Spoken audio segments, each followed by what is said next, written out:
Buenas noches a todos.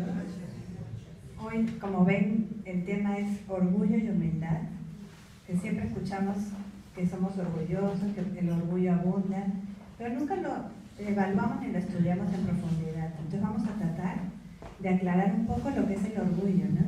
Y la humildad, para entender cuánto nos acercamos a uno o a otro lado. Entonces, brevemente vamos a ver cómo se define el orgullo.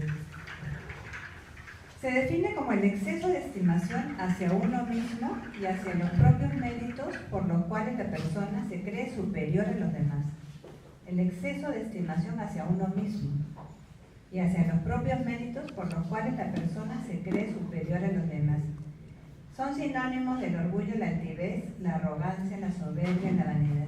Entonces vemos aquí, cuando uno se cree en exceso mejor que los otros y que sus méritos son maravillosos, eso se llama orgullo. Mientras que la humildad, viene del latín humilitas, humilitatis, es la virtud humana atribuida a quien ha desarrollado conciencia de sus propias limitaciones y debilidades y obra en consecuencia. Entonces, como podemos ver aquí, las dos definiciones son opuestas totalmente, ¿no?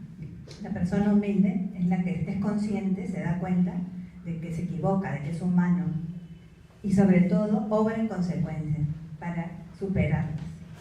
Entonces veamos más profundamente qué cosa es entonces lo que le pasa al orgulloso. ¿Cómo es el orgulloso? El orgulloso es, como vemos aquí, en la imagen de esta chica, se considera muy superior y más capaz de los demás. O sea, para él, las personas orgullosas, los demás no saben nada y lo que ella sabe es lo que manda, ¿no? Las cosas divinas, por ejemplo, todo lo que sea de Dios, no merece su atención. ¿Y esto por qué pasa? Porque ellos toman su propia inteligencia como la medida de la inteligencia universal. Es decir, lo que ellos conocen y saben es lo que vale. Lo que está por debajo, por encima, no importa. Solo lo que el orgulloso sabe. Y lo peor es que nadie es consciente cuando es orgullosa o cuando piensa de esa manera. Por lo tanto, no admiten como posible lo que no entienden. Y su opinión es inapelable. ¿Cuántas veces comenta la gente, por ejemplo, sobre la doctrina espírita, que dicen que no, que eso está en contra de Dios, que eso es malo, que es porque hacemos esas cosas, cuando no se informan? No conocen el tema y opinan. Entonces, ¿qué pasa aquí? Es falta de conocimiento, es ignorancia. Porque no es lo que ellos no conocen, es lo que no quieren conocer. No tienen interés, les parece que es indigno. Y tristemente, porque si conocieran esta doctrina se darían cuenta que al contrario, es consoladora y liberadora, ¿no? El orgullo, ¿qué es entonces? Es la rigidez mental que obstaculiza el progreso, porque es rígido, es duro. La persona orgullosa no cede, no es flexible. Y cuando uno es orgulloso, imagínense qué difícil es la convivencia, ¿no? Tener personas orgullosas en un hogar, en un trabajo, que generalmente abundan en la tierra todavía, abundamos porque todos tenemos un poco de eso, es muy difícil. ¿Y qué es lo que crea? Esa rigidez crea rebeldía, autoritarismo, rivalidades, intrigas, guerras. Imagínense todo esto lo que ocasiona, ¿no? Rebeldía, uno se revela, no, yo creo esto y esto es así, por más que me digan, autoritarismo, porque un jefe orgulloso es como un dictador. Es dictador. ¿Y qué cree? Rivalidades. Yo soy mejor que el otro. No sé por qué le han dado el trabajo a él, si yo soy mejor. Intrigas, mira lo que dice esa persona y es mentira. O sea, todo es negativo en base al orgullo. ¿Y cuáles son los vicios causados por el orgullo? ¿Cuáles podrán ser? Hablando de lo anterior. La pasión por los bienes materiales, el que quiere todo para él. La ambición, porque eso ocasiona la ambición, ¿no? La codicia, la envidia, el odio, los celos. Entonces la vida para una persona orgullosa es un constante tormento, porque una persona que quiere todo para sí misma, que quiere acaparar, que envidia a los otros porque tienen más o porque tienen una vida más bonita, porque los ven felices y dicen, ¿por qué esa persona es feliz? Y no la quieren por eso, porque usted puede creer que hasta eso envidian. No solamente las posesiones materiales, sino también envidian la alegría de las personas. Cuando la alegría es una conquista, porque es la paz en el corazón. A veces esperamos la alegría de otros y la alegría es una conquista, como dije antes, ¿no? Porque uno trabaja por tener esa paz. Entonces, ¿por qué existe el orgullo? ¿Por qué existirá? Es por la ignorancia. ¿De qué? De los verdaderos valores de la vida, que hace que pensemos egoístamente, es decir, solo en nosotros, y tratemos con desprecio a los demás. Por lo tanto, vemos que la inteligencia, sin el soporte moral del Evangelio, genera en nosotros la presunción de superioridad y la insumisión a Dios. Es decir, uno puede tener mucha inteligencia, pero si no va de la mano de la moral, de la religión, sobre todo del Evangelio, que es la buena nueva, vamos a ser insumisos a Dios y no vamos a ser felices, porque nunca vamos a encontrar la calma y la serenidad en nuestras vidas. Porque ser muy inteligentes, si no somos correctos, podemos usar la inteligencia para el mal y no para el bien, como mucha gente que ha tenido la inteligencia y no la ha aprovechado para ayudar a otros. Al contrario, es para crear guerras, para controlar mundos, ¿no? Países y todo. ¿El orgullo dejará algún día de ser un mal en la sociedad? ¿Qué creemos que pasa? ¿Algún día dejará de haber orgullo? Sí. Sí, es así. Porque a través de la justicia divina, el orgulloso, por haber generado deudas, deberá pasar dolorosos procesos de corrección en sus diversas existencias. Por eso hablamos antes también de la reencarnación. Lo que uno siembra, lo cosecha. Y lo que sembramos en vidas pasadas, lo vamos cosechando a veces en esta. Cuando uno dice, ¿por qué me pasan tantas cosas difíciles? ¿Por qué sufro si yo soy buena? Nunca he hecho nada malo. Es la ley de causa y efecto. Vivimos lo que tenemos que vivir, aunque a veces nos duele y no lo comprendamos. Entonces tenemos que pedir resignación a Dios y aceptar las pruebas que nos toquen. Porque todo el mundo tiene pruebas, nadie está libre de ellas. Son la manera de aprender, muchas veces a través del dolor. Porque somos todavía imperfectos. En la tierra somos espíritus imperfectos. Estamos aquí para aprender, para corregirnos. Vemos que las manifestaciones orgullosas del espíritu, ¿cuáles pueden ser? Como vimos, el ansia de poder, de cargos, de riquezas. Si una persona orgullosa va a querer tener poder, mandar, ganar, ser presidente, ser el alcalde, tener siempre los puestos de mando y tener dinero, ¿no? Porque no siempre lo hacen para tener solamente poder, es para, lamentablemente, tener dinero y no siempre de buena forma, como vemos los casos de corrupción. También son manifestaciones orgullosas del espíritu la susceptibilidad. Las personas que son muy susceptibles, que todo les hiere, que todo les molesta, uno no puede decirles nada porque todo les dicen, ¿por qué me dice eso a mí? ¿Qué se cree esa persona? Son orgullosas. ¿Y quién no siente a veces que no le gusta que le digan? Creo que todos tenemos algo de susceptibilidad. En mayor o menor grado, entonces tenemos que vigilar. Vigilar porque a veces esa susceptibilidad nos hace dejar cosas que son importantes en nuestras vidas, ¿no? En todo sentido. Si a veces nos corrigen, no es de mala manera, es porque quieren ayudarnos a ser mejores, a estar bien. Entonces aceptemos las cosas como de quien vienen, porque nos puede doler, pero necesitamos a veces que nos corrijan. El orgullo nos impide ser flexibles y cambiar, porque si nosotros no somos flexibles y no aceptamos los cambios, no vamos a progresar, no vamos a evolucionar, vamos a seguir equivocándonos siempre, no vamos a aprender. ¿Y qué va a pasar? Vamos a retardar nuestro progreso. Por lo tanto, progresar moralmente va a ser muy difícil mientras sigamos orgullosos. Entonces, analicemos esto, qué tan flexibles somos para que no nos demos después con tropiezos y digamos, ¿por qué no, mi vida no mejora? Es porque estamos atascados en lo mismo. ¿Cómo combatir el orgullo y obtener la gracia de Dios? Estudiando con humildad, como vimos antes, el Evangelio y practicando sus enseñanzas. Acá en el Evangelio, según el Espiritismo, nos explica claramente, Ana Kardec, todo lo que Jesús enseñó de una manera amorosa, pero sobre todo practicando las enseñanzas, porque no solamente hay que decirlas, hay que actuarlas en nuestras vidas, ¿no? Es difícil, pero no es imposible. Tenemos que empezar a hacerlo. También siendo caritativos y humildes para con el prójimo. Ayudar a personas que necesiten. Justo en la lectura también salió el tema de ayudar a los demás. Tenemos que ser más humanitarios, más solidarios. Empecemos a dar más y a esperar menos de los demás. ¿Cómo podremos definir la humildad? ¿Qué será la humildad?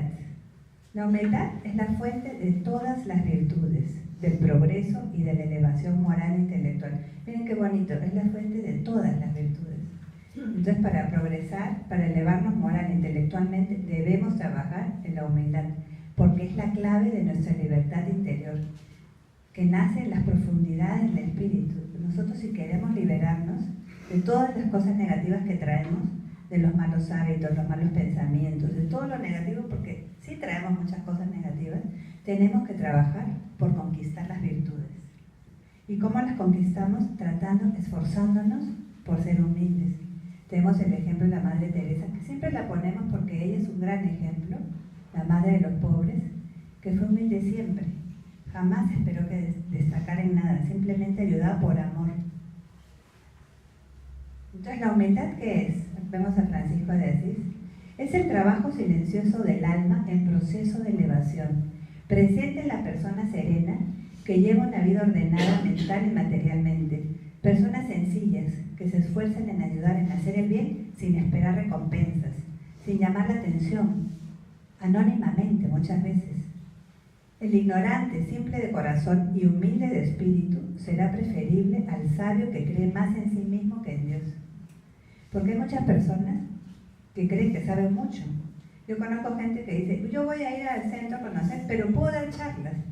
Y yo digo, ¿y qué tanto sabes? Ah, sé mucho. Y yo digo, para saber tienes que estudiar, pasar pruebas y todo, ¿no? Es así. Y mientras más crees que sabes, menos sabes. Porque ¿cuánto sabemos? Imagínense ustedes de la vida, de todas las cosas, poquísimo. Entonces el orgullo justamente nos ciega y hace creernos que sabemos todo, ¿no? Entonces, la humildad, ¿qué significa? Un acto de sumisión a Dios. Porque el que es humilde se entrega a Dios, confía en Él, porque sabe que Dios nos da lo que necesitamos. No siempre lo que queremos, pero sí lo que merecemos, aunque a veces nos cueste. Entonces, ¿es posible ser humildes siendo orgullosos? ¿Será posible? No, no puede ser, porque es lo opuesto, es lo que se opone. Porque la humildad nos eleva moralmente, progresamos más rápido, porque lógicamente el que es humilde progresa más rápido, porque avanza en sus cualidades morales, mientras que el orgullo nos limita, no nos deja avanzar, es como una barrera. Entonces, en esa existencia, si nosotros no vamos corrigiéndonos, no vamos tratando de esforzarnos por ser mejores, no vamos a avanzar, lamentablemente. Pero ¿de quién va a depender eso? De cada uno de nosotros. No podemos culpar a nadie por quedarnos en lo mismo, en lo negativo. Porque recordemos que somos libres de elegir y por lo tanto responderemos por nuestras decisiones, buenas o malas. ¿Se puede ser humilde siendo rico? ¿Será posible eso? Porque sí, es posible. La riqueza por sí sola no es un mal. Es como el dinero, no es malo, es un medio, pero no debe ser el fin de nuestras vidas. ¿Por qué? Porque hay personas, por ejemplo acá ponemos a Antonio Banderas, es un actor español que creó una fundación Lágrimas y Favores en Málaga, que es su ciudad natal, ¿no? Él ayuda a niños con problemas, a jóvenes que no tienen para estudiar y a muchas cosas, muchas obras, porque la riqueza depende de la utilidad que le demos. O sea, si usamos el dinero para ayudar, es buena la riqueza. A veces es mucho más difícil tener dinero que no tenerlo, porque el que no tiene cubre sus necesidades y con eso es feliz, pero el que tiene y no comparte, no colabora, no ayuda, se endeuda más, porque después Dios dirá, ¿qué hiciste con lo que te dimos? No fue para que lo guardaras en un cofre, en un banco, fue para que ayudaras, compartieras. Hay tanta necesidad en el mundo, pero tanta, porque el que menos tiene a su lado a alguien que sufre, y todos necesitan ayuda. Entonces, nunca va a ser imposible ayudar. Depende de todos nosotros y tenemos que tomar conciencia de cuánto ayudamos realmente, ¿no? A veces creemos que lo hacemos, pero damos muy poco. Nuestro tiempo, nuestro cariño, también importan, pero en este caso hablamos de la parte económica, ¿no? Entonces, las posiciones sociales destacadas serán condenables. ¿Es malo quizás tener una posición destacada? No, no, porque al contrario, ofrecen ocasión para que los superiores y los subalternos guarden relaciones fraternas y se respeten mutuamente. Puede haber un trabajo, un jefe, pero que el jefe sea una buena persona y ayude. No siempre porque sea jefe va a ser malo, ¿no? Tenemos que también entender eso. A veces el orgulloso puede ser el empleado, que le molesta que le den órdenes, pero en los trabajos es así. Cada uno cumple una función y debemos saber aceptar las órdenes que nos dan y no tomarlo como algo malo, porque a veces no nos gustará, pero tenemos que hacer las cosas. Lo condenable que son los abusos. Si uno tiene una posición destacada, por ejemplo un gobernante, y usa su posición para hacer daño, vemos el ejemplo de Venezuela ahora, que en lugar de ayudar a sus ciudadanos, ¿qué está haciendo? Que la gente emigre, huya. Entonces eso sí es condenable. Lamentablemente lo usan para el mal y responderán ante Dios y ante su propia conciencia, porque como dije, todos nuestros actos tienen consecuencias. Entonces todos somos iguales delante del peligro, del sufrimiento y de la muerte. Para eso no hay posiciones sociales, ¿no? La humildad es una virtud despreciada por los orgullosos. O sea, para los orgullosos, la persona humilde, se burlan, como que la ven hacia abajo, ¿no? Porque como vimos antes, se sienten superiores a todos. Y más cuando ven a alguien humilde. Porque no solamente se es humilde en la posición social, se es humilde en una persona pacífica, una persona serena, equilibrada. Para los orgullosos es una persona que no tiene carácter, que se deja todo. Entonces, ¿qué pasa con el orgulloso? Se ciega y no se da cuenta que en ese sentimiento está la causa de los desequilibrios emocionales que atentan contra la sociedad. Porque ese sentimiento, el orgullo, hace que la sociedad se vaya hacia abajo. Por ejemplo, vemos aquí, ¿no? Estas personas de una oficina, un trabajo, se burlan de esta chica, ¿no? ¿Por qué? Porque son egoístas, orgullosos. No se dan cuenta de que quizás ella tiene un problema. O sea, ¿cuántas veces nos equivocamos en algo, pero no porque queremos? Puede ser que estemos con problemas y que no tomemos conciencia o concentración en lo que nos dicen y por eso cometemos errores también. Pero no hay que burlarse, no hay que juzgar ni criticar, porque no sabemos lo que pasa. Vemos aquí que quien es humilde entonces, para entenderlo más, el que es humilde acepta las críticas sin ofenderse, rescatando lo bueno de ellas. Hablamos de la susceptibilidad.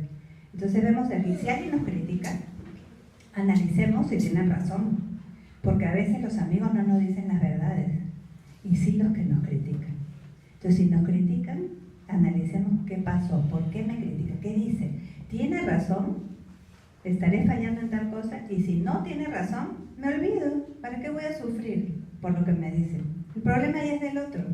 Si tengo la conciencia tranquila y realmente me conozco, porque a veces tenemos la conciencia dormida y nos creemos que somos perfectos y lo que nos dicen entra por un lado y sale por el otro, porque no queremos tomar conciencia. Entonces, el que es humilde también está en permanente renovación en dirección del bien. ¿Qué significa eso? Que siempre está vigilante. Por ejemplo, ahora, ¿qué estoy pensando? ¿En qué pienso todo el día? ¿Qué viene a mi mente? ¿Pienso cosas buenas, positivas? ¿O estoy pensando en lo que me hicieron? ¿Estoy amargado, con resentimientos, con odios, con falta de perdón? ¿En qué estoy pensando? Entonces, vigilarse y ser consciente ayuda a que nosotros podamos hacer algo para mejorar, para estar renovándonos y ser mejores. Tenemos que aprovechar siempre la vida para eso. Y el que es humilde realiza esos cambios justamente para dar lugar a los nuevos paradigmas espirituales. Porque es bonito, por ejemplo, venir aquí para escuchar, para aprender tantas cosas que antes no nos interesaban. Entonces, si ya estamos aquí, es porque queremos esforzarnos por tener virtudes, por ser más humildes. Entonces ya es un primer paso que estamos conquistando.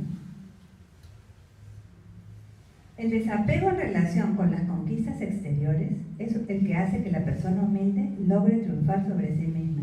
Acá tenemos a nuestra mentora Joana de Ángeles, que ella, por ejemplo, conquistó hace mucho el desapego, ¿no? Ella, por ejemplo, en vidas pasadas fue Clara de Asís. Y ha pasado, como dicen muchos de esos espíritus, ha pasado por reencarnaciones que les demostraron la inutilidad del poder temporal y de las ostentaciones de toda clase.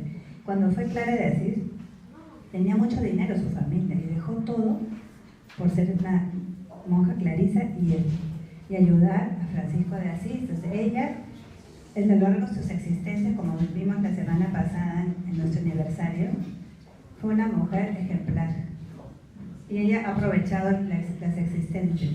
Entonces nosotros tenemos que también ser así, seguir el ejemplo de Joana. Y también vemos que estos espíritus, esos tipos de misioneros, practican la sencillez, la modestia, la sumisión a la ley de Dios. Son humildes de corazón. No se subestiman, conocen su lugar y papel en el universo y optan por la simplicidad como medio de vida. Tampoco que se sienten inferiores, tampoco. Conocen su lugar, como dice aquí, y su papel en el universo. Todos somos importantes, todos en la Tierra. Desde los animales, las plantas, todos. Por eso hay que respetarnos y cuidarnos, nuestro medio ambiente, la salud física, todo tenemos que cuidar. Como vemos aquí, tenemos al medium espíritu del chico Javier, que fue fiel a Jesús y se calificaba a sí mismo como hierba o polvo en relación a la inmensidad del universo y de las leyes divinas. Y él ha psicografiado muchísimos libros espíritas, fue un ejemplo de vida, de austeridad y de amor a los demás. Y se calificaba simplemente como hierba o polvo. Imagínense su nivel, ¿no?, espiritual. Dedicó su vida a la doctrina espírita, a ayudar, a consolar corazones. Entonces es un ejemplo para todos nosotros, chicos, Javier. Por eso sabemos que ahora en el cambio de era, en esa transición que se está dando, los grandes líderes de la humanidad que vendrán deberán ser portadores en el bagaje de su espíritu, tanto del intelecto como de los valores morales que enunció Allan Kardec. Es decir, ya no van a ser solo personas que sepan muchas cosas de la ciencia, de la tecnología, de las artes, sino muchas cosas de humanidad. Van a ser humildes, amorosos y van a ayudar a que la Tierra sea un mundo mejor. Entonces nosotros tenemos que contribuir trabajando por nuestra parte en nuestras imperfecciones, corrigiéndonos, siendo conscientes, yendo antes de dormir siempre a analizarnos. ¿Cómo soy? ¿Realmente soy una buena persona? ¿Me comporto correctamente en mi hogar? ¿Soy un buen ejemplo para mis hijos? ¿Soy solidario con mis hermanos? ¿Ayudo a mis padres que están enfermos? ¿O los abandono? No me interesan. Entonces, ¿cómo somos realmente? Es importante hacer un autoanálisis personal, ¿no?, para que podamos contribuir con esos espíritus que están viniendo a la Tierra ya, ayudarla a cambiar hacia un mundo mejor. Entonces, haciendo esta reflexión, los dejo y les agradezco.